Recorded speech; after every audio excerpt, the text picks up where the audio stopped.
এবার জামাতের আমির কড়া বার্তা দিলেন। তো তৎকালীন সময়ে স্বৈরাচারী সরকারের আমলে জামাত নিষিদ্ধ ছিল এবং অবহেলিত ছিল। এখন কেন অবহেলিত এবং লাঞ্ছিত হচ্ছে জামাতের আমির এ বিষয়ে তিনি বক্তব্য দিয়েছেন। সেক্রেটারি এটিএম আজহারুল ইসলামের মুক্তি ও দলের নিবন্ধন ফিরে পাওয়ার দাবিতে আয়োজিত বিক্ষোভ মিছিল ও সমাবেশে যোগ দেয় কয়েক হাজার নেতাকর্মী। এতে অংশ নিয়ে দলটির আমির ডাক্তার শফিকুর রহমান বলেন, ফেসিবাদের বিদায় হলেও জুলুমের শিকার হচ্ছে। কেন আমাদের নিবন্ধন আটকে রেখেছেন? নিবন্ধন তো জালিম সরকার কেড়ে নিয়েছিল। সেই জুলুম আপনারাও কি আমাদের উপরে করবেন? এই জন্য কি হাজার জনতা জীবন দিয়েছে, হাজার হাজার মানুষ পঙ্গুত্ব বরণ করেছে আবারও সেই বৈষম্য দেখার জন্য।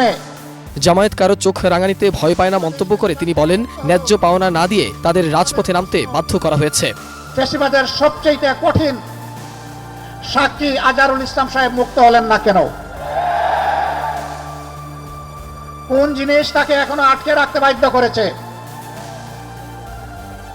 কেন এই বৈষম্য?